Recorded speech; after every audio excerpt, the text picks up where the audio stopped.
இன்றைக்கி நம்ம பார்க்க போகிறது டைம் அண்ட் ஒர்க் தான். இதில் வந்து ப்ரீவியஸ் இயர் கொஷின் பேப்பர் மட்டும் இன்றைக்கி பார்க்கலாம். ஃபஸ்ட்டு கொஷின் வந்து குரூப் 2ல் 2022 கேட்டது. என்ன கேட்டிருக்காங்கன்னா, மென்னு, டேஸ், ஹவர்ஸா இதை வச்சு மட்டும் என்ன போடுற அந்த சம் கேட்டிருக்காங்க. ஃபஸ்ட்டு மென்னு, டே, ஹவர்ஸ், ஒர்க் அப்படின்னு எழுதிக்கிறணும். எழுதினதுக்கப்புறம் ஆண்கள் எத்தனை பேர் வேலை செய்கிறாங்க? 5 பேர். எவ்வளோ நாளுக்குள்ளே முடிக்கிறாங்க? 5 நாளுக்குள்ளே. எவ்வளோ ஒர்க் முடிக்கிறாங்க? 5. அதுக்கப்புறம் கேள்வி என்னென்னா 50 வேலை ஆண்கள் பார்க்குறாங்க. எத்தனை நாளுக்குள்ள முடிக்கிறாங்க அப்படிங்கிறத நாம் கண்டுபிடிக்கணும். எத்தனை வேலை முடிக்கிறாங்க? 50. அப்போ இதுக்கு ஃபார்முலா இருக்குது. Men, days, hours divide by work equal to men, days, hours divide by work. ஓகேவா? அதில் சப்ஸ்டியூட் பண்ணோம் அப்படின்னா எக்ஸ் ஈக்குவல் டு 5 அப்படிங்கிறது கிடச்சிரும். அடுத்தது குரூப் 4ல் 2019 கேட்டது. அதே மாதிரி தான் மென்னு, டே, ஹவர்ஸ், ஒர்க்குன்னு எழுதிக்கிறணும். ஆண்கள் 14 பேர் ஒர்க் பண்ணுறாங்க. உமன்ஸ்னு கேட்டாலுமே மென்னுன்னு எழுதியே நீங்கள் சப்ஸ்டியூட் பண்ண போட்டுக்கிறீங்க.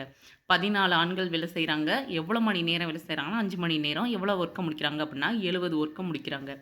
எத்தனை ஆண்கள் முடிக்கிறாங்க? அடுத்த கேள்வியே என்னென்னா எத்தனை ஆண்கள் இதில் வேலை செய்கிறாங்க அப்படிங்கிறது தான் கேள்வி. 10 மணி நேரம் வேலை செய்கிறாங்க. 100 வேலை முடிக்கிறாங்க. அதே இது ஃபார்முலாவில் சப்ஸ்டியூட் பண்ணிவிட்டு ஆன்சரை கண்டுபிடிக்கணும். அவ்வளோதான். 2022 கேட்ட கொஷின். மென்ஸ், டே, ஹவர்ஸ், ஒர்க்னு எழுதிட்டு 15 ஆண்கள் 12 நாளில் வேலை முடிக்கிறாங்க. 180 வேலை முடிக்கிறாங்க.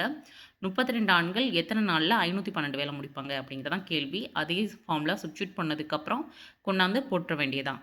நமக்கு ஆன்சர் 16 கிடைக்கிது. அவ்வளோதான். தேங்க்யூ.